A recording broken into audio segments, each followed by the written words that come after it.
स्वागत है आप सबका हमारे एक प्यारे से सेशन में।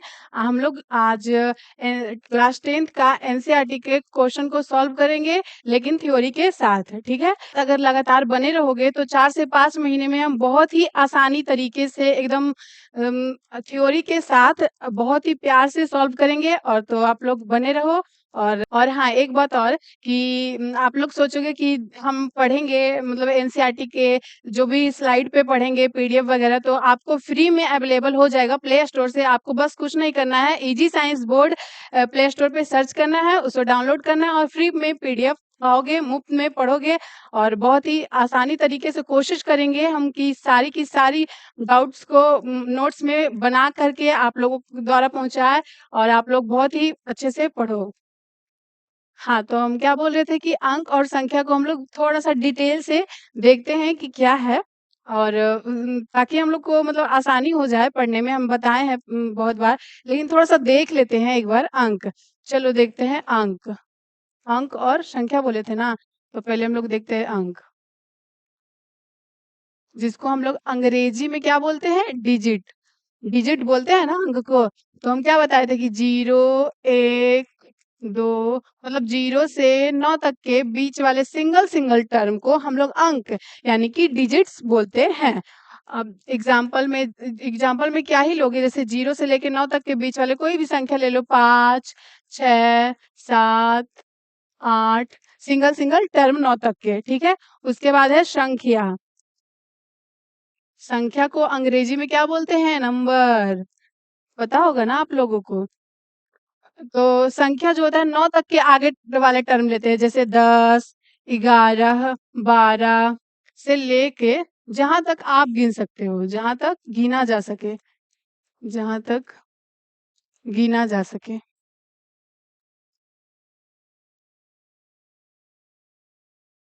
गिना जा सके।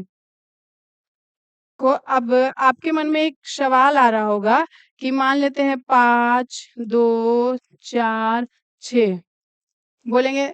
बोले आप लोग सोच रहे होंगे कि दीदी ये तो संख्या है, मतलब ऐसे हम लोग देखें तो कि 5,246 है, नॉर्मली रूप से देखते हैं, ठीक है?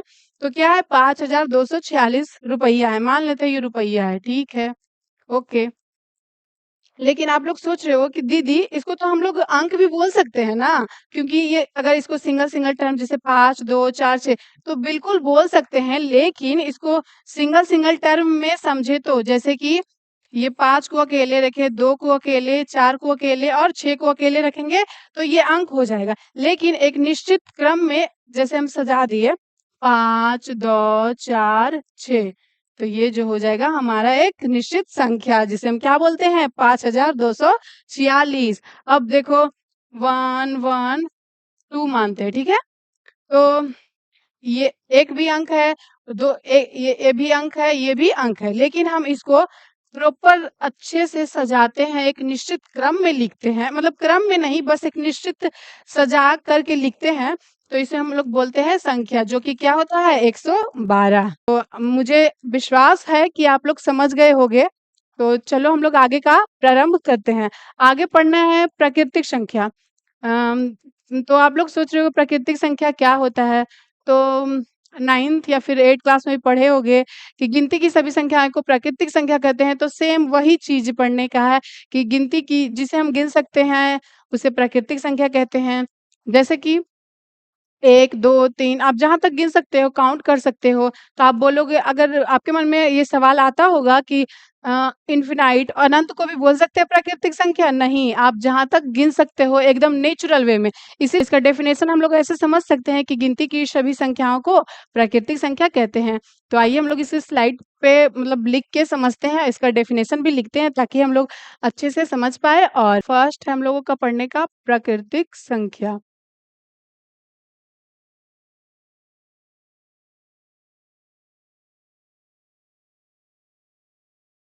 देखो बच्चों, आप लोग इतना विश्वास रखो कि हम अगर बोले हैं कि एनसीईआरटी के थ्योरी के साथ क्वेश्चन सॉल्व करेंगे, तो करेंगे ज़रूर। और आप लोग इसका डेफिनेशन हम लोग लिखते हैं कि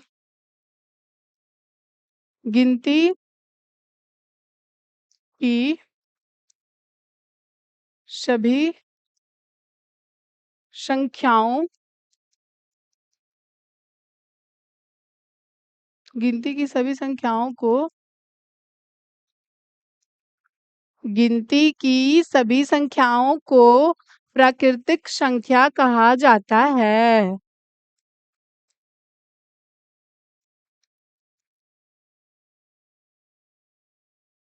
क्या कहा जाता है? प्राकृतिक संख्या कहा जाता है।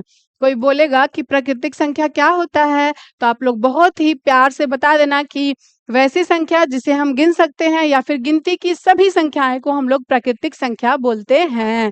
तो हमने क्या लिखा कि गिनती की सभी संख्याओं को प्राकृतिक संख्या कहा जाता है। कहा जाता है। चलो उदाहरण के तौर पे हम लोग क्या समझते हैं, आप लोग क्या क्या गिन सकते हो, चलो बताओ। 1 2 3 4 जहां तक आप गिन सकते हो। डॉट डॉट डॉट 599 से लेकर के 699 से जहां तक आप गिन सकते हो, बस मैं क्या बोलूं अब, जहां तक गिन सकते हो।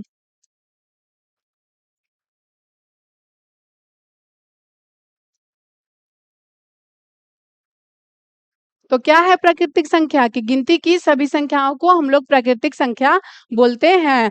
कोई अगर पूछ दे कि प्राकृतिक संख्या क्या होता है यानी कि नेचुरल नंबर क्या होता है, तो आप लोग क्या कहोगे कि वैसी संख्या जिसे हम गिन सकते हैं उसे प्राकृतिक संख्या बोलते हैं। उसके बाद हम लोगों को पढ़ना होगा पूर्ण संख्या, मतलब थोड़ा सा जानते हैं कि पूर्ण संख्या क्या होती है। प्राकृतिक संख्या तो हम लोगों ने देखा कि गिनती की सभी संख्याओं को हम लोग प्राकृतिक संख्या बोलते हैं।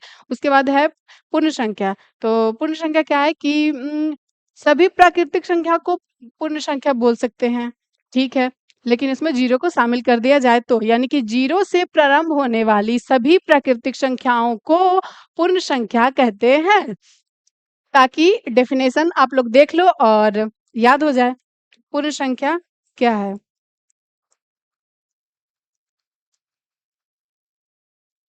पूर्ण संख्या सभी प्राकृतिक संख्या को क्या कहते हैं? पूर्ण संख्या कहा जाता है। जीरो से प्रारंभ होने वाली सभी प्राकृतिक संख्या को पूर्ण संख्या कहा जाता है। कहा जाता है। तो देखो, आप लोग सोचोगे कि दीदी हम लोग पूर्ण संख्या को प्राकृतिक संख्या बोल सकते हैं। हाँ, तो बिल्कुल बोल सकते हैं। लेकिन जैसे कि आप लोग सोचोगे कि 1 2 3 4 ये सब प्राकृतिक संख्या है, तो क्या 1 2 3 4 पूर्ण संख्या है? तो बिल्कुल है। तो यही तो इसीलिए तो हम डेफिनेशन लिखाए हैं कि जीरो से प्रारंभ होने वाली सभी प्राकृतिक संख्याओं को हम लोग पूर्ण संख्या बोल सकते हैं। यानी कि जीरो से प्रारंभ होने वाली सभी प्राकृतिक संख्या को हम लोग पूर्ण संख्या कहते हैं। इसका एग्जाम्पल लिया जाए तो जीरो से स्टार्ट करते हैं, क्योंकि हमने डेफिनेशन में लिखा है कि जीरो से प्रारंभ यानी कि स्टार्टिंग। प्रारंभ मतलब स्टार्टिंग होता है। स्टार्टिंग STARTING स्टार्टिंग, ठीक है। तो 0 1 2 3 dot dot dot dot dot जहां तक आप गिन सकते हो। मतलब सेम प्राकृतिक संख्या के जैसा ही है पूर्ण संख्या, लेकिन सिर्फ इसमें जीरो भी शामिल कर दिया जाएगा। बेचारा जीरो कहाँ जाएगा ना, इसीलिए जीरो से स्टार्ट होगा वो संख्या, और जीरो से स्टार्ट होने वाली सभी प्राकृतिक संख्या को हम लोग पूर्ण संख्या कहते हैं। मुझे आशा है कि आप लोग समझ गए होंगे। तो चलिए आगे शुरू करते हैं। आगे हम लोग को पढ़ना है पूर्णांक संख्या। पूर्णांक संख्या ये क्या होता है? तो माइनस अनंत से प्लस अनंत तक की संख्या को पूर्णांक संख्या कहते हैं। मतलब देखो हम लोग 1 2 3 4 जहां तक गिन सकते हैं उसे प्राकृतिक संख्या पढ़े हैं ना। फिर है जीरो को भी अगर शामिल कर दिया जाए तो उसे पूर्ण संख्या कहते हैं। लेकिन आपके मन में ये सोच तो आया होगा ना कि -2 -4 माइनस वाले कहाँ जाते हैं, उनको कौन सी संख्या बोली जाती है? तो उनका भी एक नाम दिया गया है, उनका नाम है पूर्णांक संख्या। मतलब माइनस अनंत से प्लस अनंत तक की सभी संख्याओं को पूर्णांक संख्या कहा जाता है। जैसे कि -2 -4 -6 -8 2 3 4 5 6 को पूर्णांक संख्या बोलते हैं। ठीक है? तो इसे लिख के समझते हैं, ज़्यादा बेहतर होगा। तो क्या बोले हैं हम? पूर्णांक संख्या। नेक्स्ट क्या है? पूर्णांक संख्या।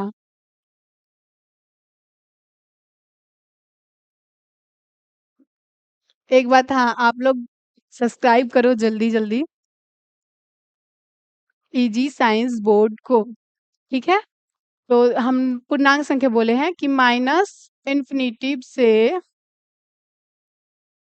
इसका सिंबल है अनंत, इसको बोलते हैं इन्फिनिटिव, अनंत बोल सकते हो, माइनस अनंत से प्लस इन्फिनिटिव,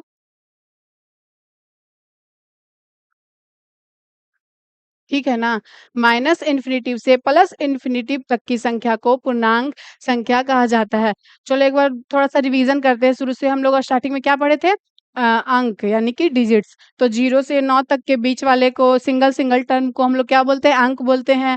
अंकों से मिलकर बनने वाले को संख्या बोलते हैं। जैसे कि 11, 12, 555, 655, 699, 799, मतलब जितने भी एक निश्चित संख्या जो होती है वो अंकों से मिलकर बनी होती है। क्लियर? अंक और संख्या खत्म। उसके बाद हम लोग ने पढ़ा कि प्राकृतिक संख्या क्या होता है। तो वैसी संख्या जिसे हम गिन सकते हैं उसे प्राकृतिक संख्या बोलते हैं। या फिर आप ऐसे भी बोल सकते हो कि गिनती की सभी संख्याओं को हम लोग प्राकृतिक संख्या कहते हैं। जैसे कि 1, 2, 3, 4, 5, 6, जहाँ तक आप गिन सकते हो। उसके बाद हम लोगों ने देखा कि पूर्ण संख्या क्या होता है। तो 0 से प्रारंभ होने वाली सभी प्राकृतिक संख्या को हम लोग पूर्ण संख्या कहते हैं। फिर हम लोगों ने देखा कि पूर्णांक संख्या क्या होता है। तो माइनस अनंत से प्लस अनंत तक की सभी संख्या को हम लोग पूर्णांक संख्या बोलते हैं। ये सब हम लोग इसलिए, मतलब इस ये सब हम लोग थोड़ा-सा रिवीजन कर रहे हैं ताकि हम लोगों को आगे, मतलब आगे जो सॉल्व करें, आगे भाज्य संख्या पढ़ेंगे, अभाज्य संख्या पढ़ेंगे, परिमेय संख्या पढ़ेंगे, अपरिमेय संख्या, ताकि आप लोगों को ना थोड़ा-सा, मतलब कोई भी दिक्कत ना हो, प्रॉब्लम ना हो, एकदम बेसिक लेवल का स्टार्ट कर रहे हैं इसीलिए। तो आप लोग लास्ट तक बने रहिएगा, अच्छा लगेगा। और अगर सोच रहे हो ये तो हम जानते हैं, स्किप कर देते हैं, नहीं, जानते हो तो क्या होगा, एक बार रिवीजन तो हो जाएगा ना आप लोग, इसलिए देखो, ठीक है? तो पूर्णांक संख्या हम लोगों ने मैंने क्या बताया है कि माइनस अनंत से प्लस अनंत तक की सभी संख्याओं को हम लोग क्या बोलते हैं? पूर्णांक संख्या कहते हैं। एग्जाम्पल में, उदाहरण में, कि दीदी हम माइनस अनंत बोले हैं ना, तो -2, चलो -4, -6, सिर्फ माइनस माइनस वाला ही होगा? तो नहीं, हम क्या लिखे हैं कि माइनस अनंत से प्लस अनंत तक की, यानी कि आप प्लस में भी लिख सकते हो, 4, 6, 8, डॉट डॉट डॉट इनफिनाइट तक की सभी संख्या को हम लोग पूर्णांक संख्या बोलते हैं। क्लियर? ठीक है। उसके बाद हम लोग पढ़ेंगे, अम, चलो हम लोग पढ़ते हैं परिमेय संख्या। तो परिमेय संख्या क्या होता है? तो वैसी संख्या जिसे पी वाई क्यू के रूप में लिखा जाए उसे हम लोग परिमेय संख्या कहते हैं। और जहाँ q does not equal to 0, मतलब q जो हो शून्य के बराबर ना हो, क्योंकि अगर q जो है शून्य के बराबर हो जाएगा तो वो परिमेय संख्या नहीं कहलाएगा। आप लोग को कुछ लिख के समझते हैं कि क्या क्या बोले जा रहे हो दीदी? आगे एक बार फिर से अच्छे से लिख के बता दो। ठीक है, तो मैं बताती हूँ लिख करके। परिमेय संख्या, इसको इंग्लिश में क्या बोलते हैं? Rational number. लिख दूं क्या? नहीं लिखते हैं, क्योंकि हम लोग बिहार बोर्ड के स्टूडेंट हैं। ऐसा नहीं है, जानना चाहिए क्या होता है। परिमेय संख्या वैसी संख्या जिसे पी वाई क्यू के रूप में लिखा जाए उसे परिमेय संख्या कहते हैं। तो वैसी संख्या जिसे पी वाई क्यू के रूप में लिखा जाए उसे क्या बोलते हैं? परिमेय संख्या बोलते हैं, यानी कि रेशनल नंबर कहा जाता है। उसे परिमेय संख्या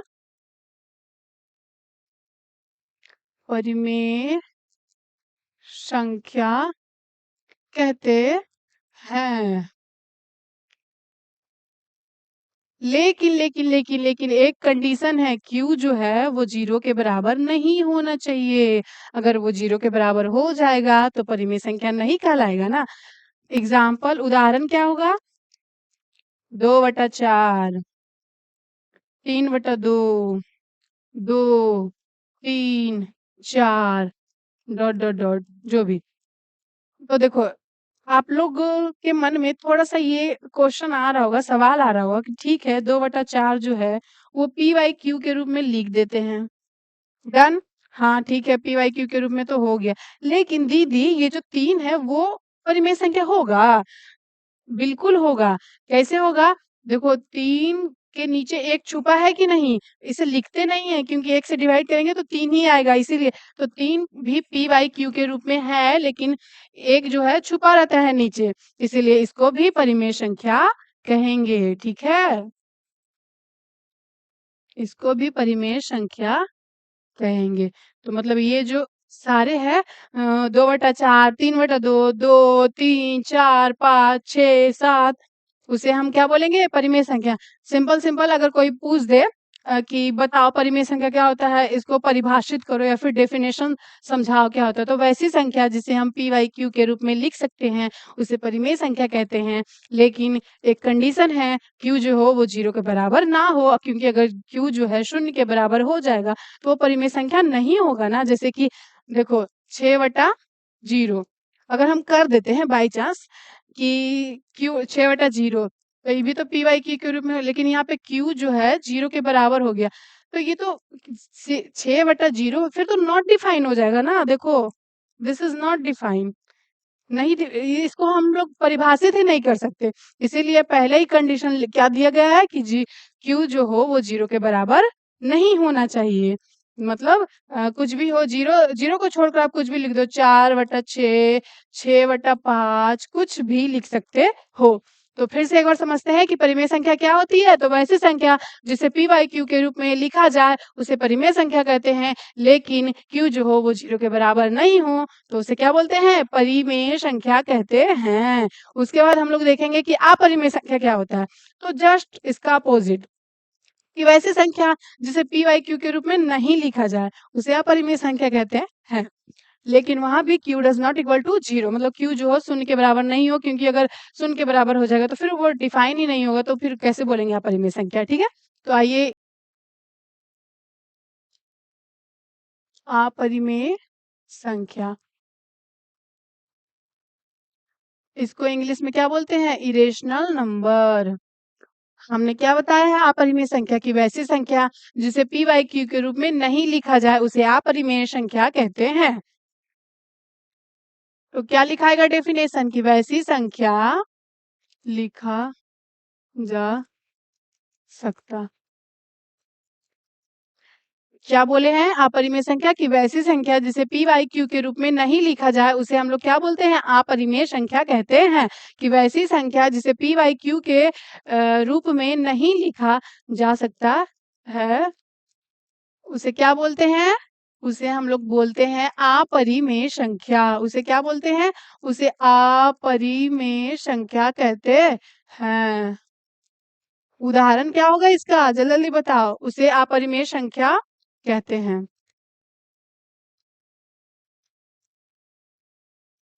कुछ जा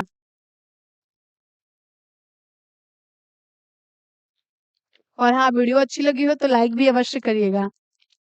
उदाहरण बताओ किसको हम लोग पी वाई क्यू के रूप में नहीं लिख सकते? एग्जाम्पल लेते हैं √2, इसे पी वाई क्यू के रूप में लिख सकते हैं? बिल्कुल नहीं लिख सकते क्योंकि इसका प्रॉपर रूट वैल्यू आता है नहीं आता, क्या आता? तो चलो जानते हैं। आप लोगों को समझ आ रहा होगा, मुझे आशा है, और बोर नहीं हो रहे होगे आप लोग। और प्लीज देखना वीडियो एंड तक, तभी पूरा समझ में आएगा और अच्छा भी लगेगा काफी। क्या क्या बोले हैं कि परिमेय और अपरिमेय में अंतर देखेंगे। परिमेय संख्या और कौन सी संख्या? और अपरिमेय संख्या।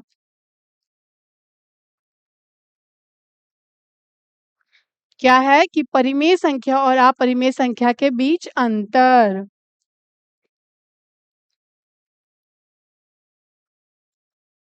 परिमेय संख्या और अपरिमेय संख्या के बीच अंतर, ठीक है? चलो एक साइड हम लिख देते हैं परिमेय संख्या, परिमेय संख्या, ठीक है? एक ये दे देते हैं। दूसरे साइड में हम लोग क्या लिखेंगे? अपरिमेय संख्या।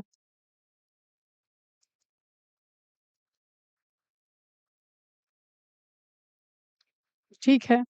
देखो, तो पहला तो इसका हम लोग डेफ़िनेशन ही लिख सकते हैं क्या कि परिमेय संख्या में क्या लिखेंगे कि वैसी संख्या जिसे पी/क्यू के रूप में लिखा जाए, उसे परिमेय संख्या कहते हैं और अपरिमेय संख्या में लिखेंगे कि वैसी संख्या जिसे पी/क्यू के रूप में नहीं लिखा जाए, उसे अपरिमेय संख्या कहेंगे। फिर इसका एग्ज़ाम्पल भी दे सकते हैं। परिमेय संख्या में क्या-क्या आएगा? तो 2/3, 4/5, 1, 2, 3, 4 ये जो सभी है वो परिमेय संख्या होंगे और √2, √11, √11, √7, √5, √13 यानी कि 13 को अपरिमेय संख्या कहते हैं। तो पहले इसका डेफिनेशन ही लिखते हैं, उसके बाद एक मेन अंतर जानेंगे, ठीक है? तो चलिए लिखते हैं कि परिमेय संख्या क्या था? क्या बताए थे हम? कि वैसी संख्या जो p/q के रूप में हो, p/q के फॉर्म में यानी रूप में हो, ठीक है?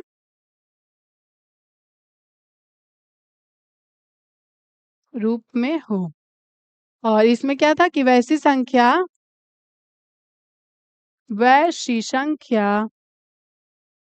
जो p/q के रूप में ना हो।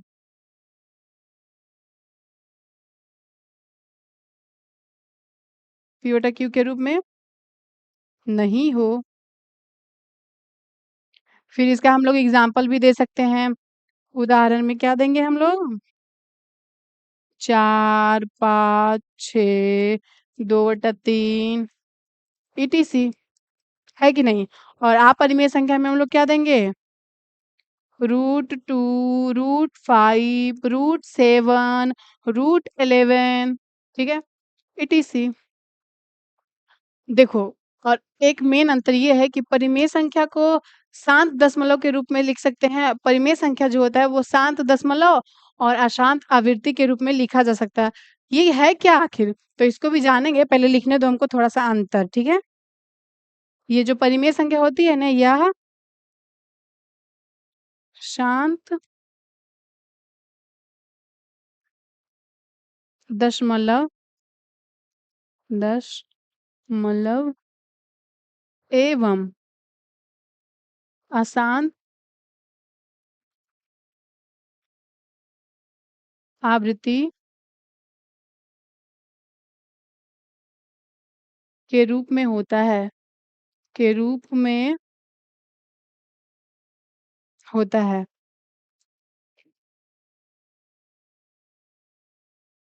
और इसमें हम क्या बोलेंगे मेन अंतर क्या बताए थे? ये जो होगा यह अशांत अनावृत्ति के रूप में इसे लिखा जा सकता है। यह अशांत अनावृत्ति होता है। ये है इसका मेन अंतर, इसको भी समझेंगे, ठीक है? तो चलिए देखते हैं। आखिर इसका मेन कारण क्या है? ठीक है? 1 मिनट रुको 1 मिनट, 1 मिनट।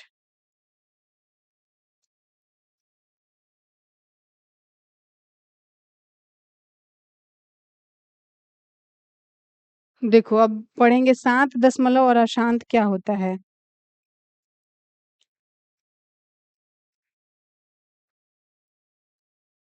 तो ये तो समझ गए होगे परिमेय संख्या ये पहला तो समझ गए होंगे, इसका डेफिनेशन ही लिख दिए हैं कि परिमेय संख्या कि वैसी संख्या जिसे p/q के रूप में लिखा जाए उसे परिमेय संख्या कहते हैं और वैसी संख्या जिसे p/q के रूप में नहीं लिखा जाए उसे अपरिमेय संख्या कहते हैं।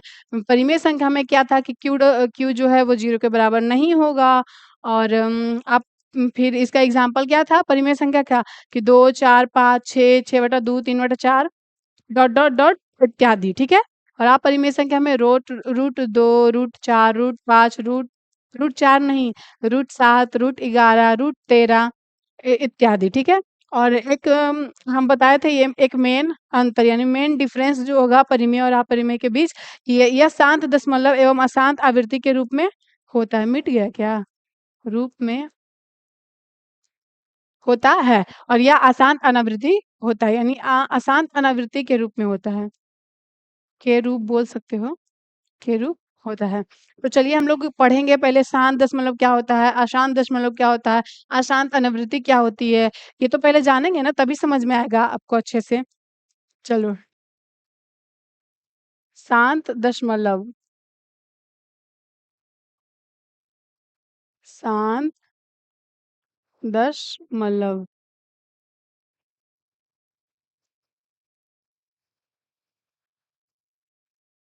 बेसिकली शांत दशमलव एक परिमेय संख्या है।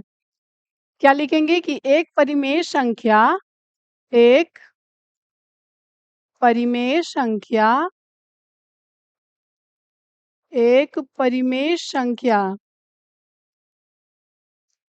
जब हम बोले कि परिमेय संख्या, मतलब जब भी हम कोई संख्या के बारे में बोले तो आपको तुरंत माइंड में आना चाहिए उसका डेफिनेशन। मतलब परिमेय संख्या क्या होता है, तो वैसी संख्या जो पी वाई क्यू के रूप में होता है उसे हम परिमेय संख्या कहते हैं। तो हमने बोला कि शांत दशमलव क्या है, तो एक परिमेय संख्या यानी कि ठीक है जो पी वाई क्यू के रूप में होता है, ठीक है। जहाँ एक परिमेय संख्या, जहाँ क्यू बराबर, क्यू कहाँ होता है नीचे, यानी पी ऊपर, पी वाई क्यू, यानी क्यू जो होता है भिन्न के रूप में नीचे रहता है, ठीक है। क्यू बराबर 2 पर पावर एन या 5 पे पावर एम, और या फिर या भी बोल सकते हो, या 2 पर पावर एन गुने 5 के पावर एम के रूप में हो। अ, शांत दशमलव एक परिमेय संख्या जहाँ q बराबर 2 पर पावर n या फिर 5 के पावर m या फिर 2 पर पावर n गुने 5 के पावर m दोनों के रूप में हो, के रूप में हो, तो उसे क्या बोलेंगे, उसे शांत दशमलव कहेंगे। उसे शांत, उसे शांत दशमलव कहेंगे,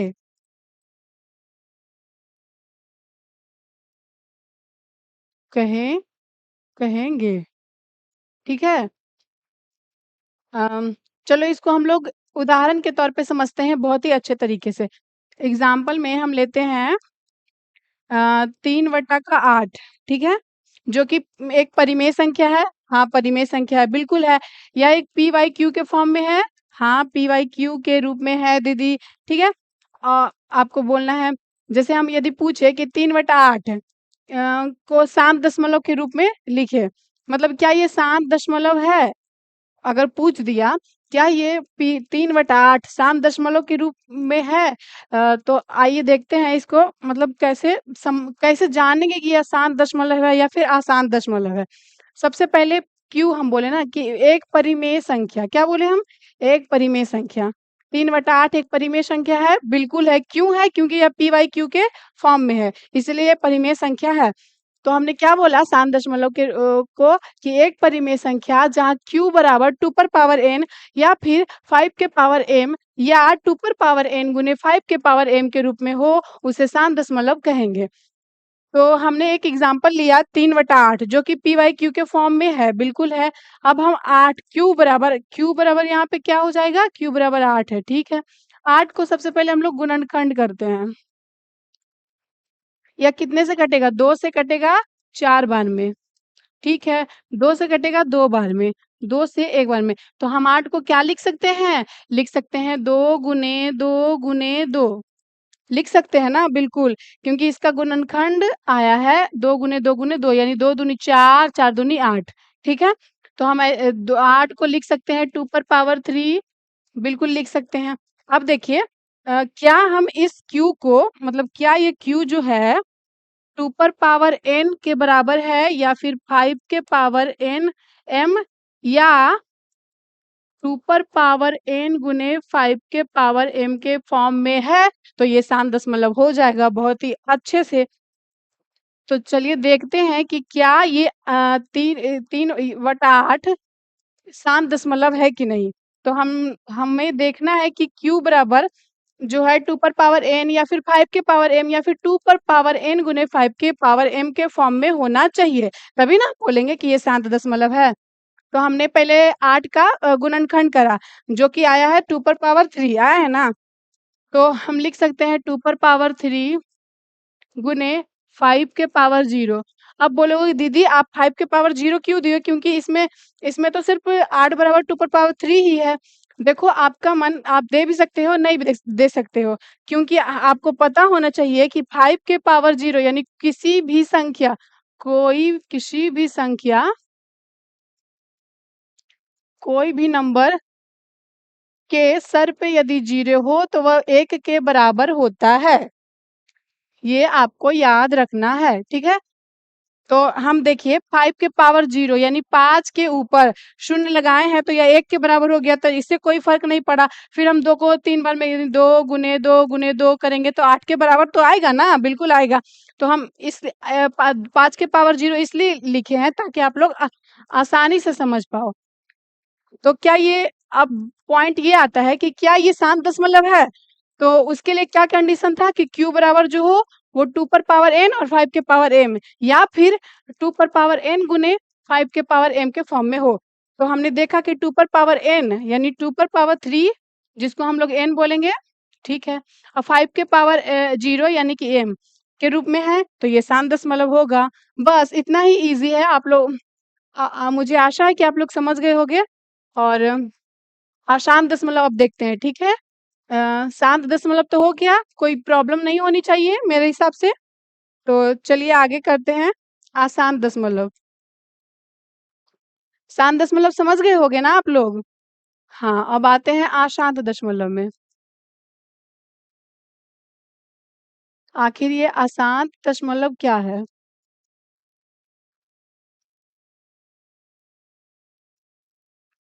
जस्ट एकदम शांत दशमलव के बिल्कुल अपोजिट, जैसे कि हम शांत दशमलव को 2 पर पावर n और 5 के पावर m के रूप में लिख सकते थे, बस इसको नहीं लिख सकते, वो है आसान दशमलव। अच्छा, एक एग्जांपल आप लोग को और सिखाते हैं, रुकिए 1 मिनट। 1 मिनट। शांत दशमलव में हम लोगों ने देखा, हाँ, शांत दशमलव में हम लोगों ने देखा कि ये तो ठीक है, इसको पी वाई क्यू के रूप में लिख दिए। तो क्या ये सिंगल्स, देखो 2 पर पावर 3 आया था, यानी 2 पर पावर n के रूप में हमने बोला, 5 के पावर 0 हमने अपने मन से दिया। तो यदि 2 के पावर n या फिर अलग-अलग, जैसे कि हम अभी 8 बराबर क्या आया था, 2 पर पावर 3, यानी सिर्फ 2 पर पावर n आया था ना, तब भी इसको शांत दशमलव मानेंगे।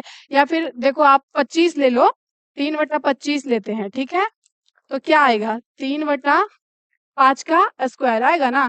तो या फिर अकेले में है, फिर 5 के पावर n, 5 के पावर m, सिंगल सिंगल, तो हम क्या लिखे हैं कि q बराबर 2 पर पावर n या 5 पे पावर n, मतलब अलग अलग 2 पर पावर n और 5 के पावर m, या फिर दोनों साथ में 2 पर पावर n गुने 5 के पावर m के रूप में हो, तो उसे शांत दशमलव कहेंगे। हम लोगों ने सिंगल सिंगल का एग्जाम्पल देख लिया, अब हम लोग साथ वाला के देखते हैं, ठीक है? देखो मैं बताती हूँ, जैसे कि हम लेते हैं क्या, 3/20 लेते हैं, ठीक है? इसे हम पी वाई के क्यू के रूप में लिख लिए हैं, ठीक है? जहाँ पे आप लोग बताओ क्यू बराबर क्या है, क्यू बराबर है 20, ठीक है? उसके बाद हम लोग को कौन सा स्टेप करना है, 20 का गुणनखंड करना है, ठीक है, करते हैं। 2 से लगेगा कितने बार में, 10 बार में, फिर 2 से लगेगा कितने बार में, 5 बार में, 5 से लगेगा 1 बार में, ठीक है, बिल्कुल। तो हम 20 को क्या लिख सकते हैं, 20 को हम लोग लिख सकते हैं कि 2 गुने 2 गुने 5 गुने 1, 1 लिखो या ना लिखो कोई फर्क नहीं पड़ता, क्योंकि 1 जो होता है वो किसी भी संख्या से गुना कर दो तो उतना ही नंबर, उतना ही आता है, ठीक है? तो 20 बराबर क्या हो जाएगा, 2 दूनी 4 पचे 20, 20 के बराबर हो गया ना। तो हम 2 गुने 2 को लिख सकते हैं 2 का स्क्वायर, यानी 2 पे पावर 2, क्योंकि ये 2 जो है वो 2 बार आया है। और 5 के पावर 1, 5 के पावर 1 इसलिए क्योंकि देखो कोई भी संख्या के पावर 1 हो तो उसका वैल्यू वही होता है, यानी कि 5 ही रहेगा। 5 को 1 ही बार लिखेंगे तो 5 ही आएगा ना, 1 को नहीं भी लिखोगे तो चलेगा। तो अब क्या, ठीक है, हम लोगों ने फर्स्ट टर्म इसका गुणनखंड करा तो ये आया। अब हम लोग लिखते हैं 3/20 को किस प्रकार से लिख सकते हैं, तो हम लोग 3/20 को ऐसे लिख सकते हैं, 2 के पावर 2 मतलब स्क्वायर और 5 के पावर 1, ठीक है? तो क्या 3/20 क्वेश्चन है कि क्या 3/20 शांत दशमलव है?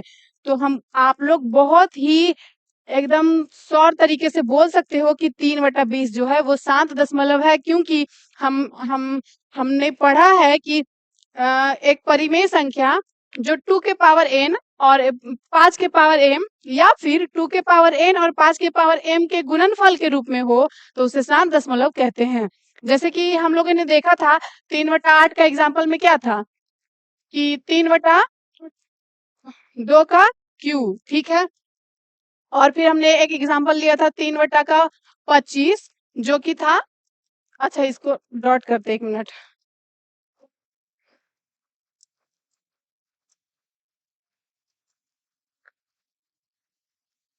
हाँ ठीक है। अब फिर हम लोगों ने क्या देखा था 3/25, इसको लिख सकते हैं 5 का स्क्वायर, ठीक है। और एक एग्जाम्पल हम लोगों ने लिया है, यही यहीं पे लिख दूं क्या, हाँ यहीं पे लिख देते हैं 3/20, जिसको हम लोगों ने लिखा 3/2 का पावर 2 गुने 5 के पावर 1। तो देखो यदि आप 2 पर पावर n और 5 के पावर m अलग अलग के रूप में भी हो तब भी शांत होगा, दोनों साथ हो और गुणन,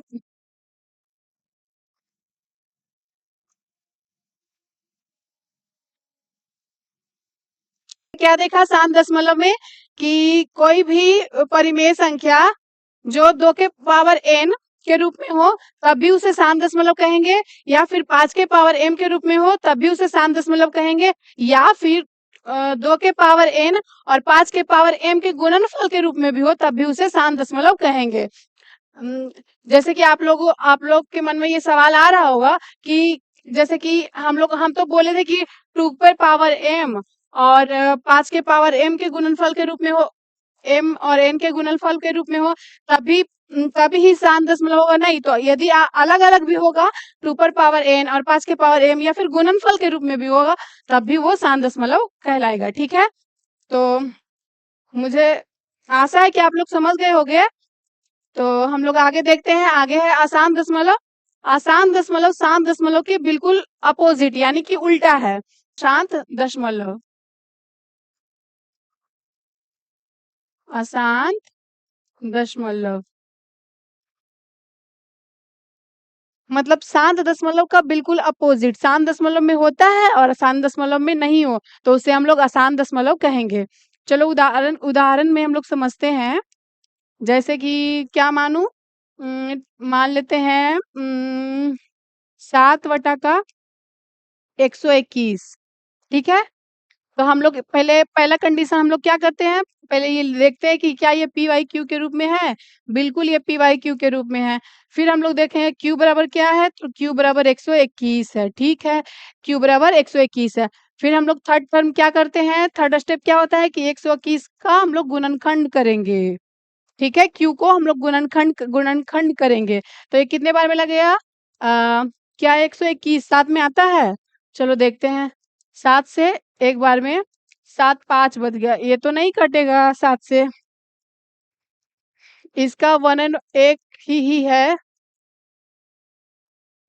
जिससे वो कटेगा, वो है 11। 11 से 11 बार में ये कटता है। तो हम लोग 121 को क्या लिख सकते हैं, 11 गुने 11 या फिर 11 का स्क्वायर लिख सकते हैं, ठीक है। तो हम लोग 7/121 को लिखेंगे, 7/121 को क्या लिख सकते हैं, 11 का स्क्वायर। तो आप लोग देखिए क्या ये 2 पर पावर n और 5 के पावर m के रूप में है, नहीं है, तो ये आसान दशमलव हो गया, बस इतना ही था। समझ में आया सब लोगों को। एक एग्जाम्पल और समझते हैं, चलिए इसको ऐड करेंगे और हम क्या ले एग्जाम्पल, मान 75 लेते हैं, ठीक है। तो क्या ये पी वाई क्यू के रूप में है, बिल्कुल ये पी वाई क्यू के रूप में है, पहला स्टेप जिसमें हम लोग देखेंगे, जिसमें जिसमें क्या होगा, क्यू बराबर क्या है, क्यू बराबर 75 है। थर्ड स्टेप हम लोग क्या करते हैं, 75 का गुणनखंड करेंगे, ठीक है। तो ये कितने बार में लगेगा, क्या ये 2 बार में लगेगा, नहीं 3 बार में लगेगा, हाँ 3 बार में, कितने बार में, 25 या 75 होता है। फिर ये 25 कैसे लगेगा, 5 से लगेगा, 5 से 5 का 5 पचे 25, ठीक है, 5 से एक बार में। तो हम लोग 75 को क्या लिखेंगे, 75 को लिखेंगे कि 3 गुने 5 गुने 5, ठीक है, गुने 1, 1 हमने बोला कि आप 1 लिख सकते हो या फिर नहीं। फिर उसके बाद हम लोग देखेंगे 75 बराबर क्या हम 75 को 3 गुने 5 का पावर 2 लिख सकते हैं? हाँ, बिल्कुल लिख सकते हैं। तो आइए उसके बाद यहाँ पे 3/75 को हम लोग क्या लिखेंगे? 3/75 को हम लोग लिखेंगे 3 गुने 5 के स्क्वायर, ठीक है? यहाँ पर हम लोग 3 की जगह 13 कर देते हैं, क्योंकि हमको पी से मतलब नहीं है लेकिन फिर भी ऐसे ताकि कट कट ना जाए इसीलिए, ठीक है? हम लोग 13 कर दिए। तो आप देखो क्या ये है 13 बटा का 3 गुने 5 का पावर 2, क्या ये 2 पर पावर n गुने 5 के पावर m के बराबर है? ये जो q है 3 गुने 5 के स्क्वायर नहीं है ना, यहाँ पे 2 की जगह 3 है।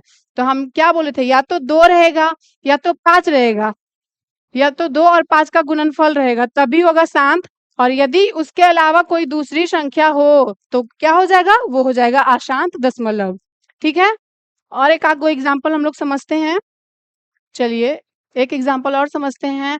हम लोग लेंगे क्या लेंगे 5/49, तो क्या ये पी वाई क्यू के रूप में है? बिल्कुल ये पी वाई क्यू के रूप में है। क्यू बराबर क्या हो जाएगा? क्यू बराबर 49 यानी कि 49 हो जाएगा।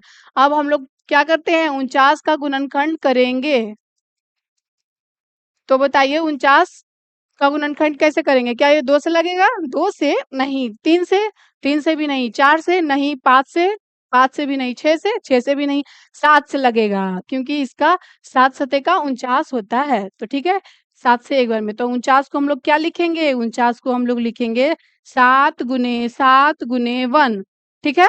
फिर एक स्टेप हम आगे बढ़ाएंगे, 49 को लिख देंगे 7 का पावर 2 और 1 को तो छोड़ ही देते हैं, ठीक है। अब यहाँ हम देखेंगे कि 5/49 को हम लिख सकते हैं 5/7 का पावर 2, ठीक है।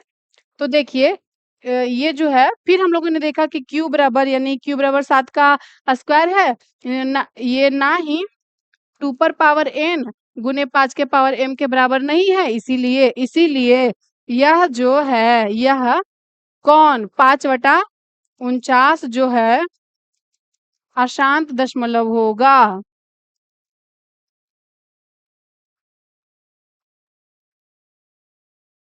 अशांत दशमलव होगा।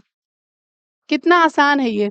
तो बस ऐसा ही छोटे-छोटे टॉपिक्स पढ़ने हैं, एक क्लास और होगा थ्योरी का। तो आशा करती हूँ आप लोगों को समझ में आया होगा और ने अंतिम तक देखा सेशन को, और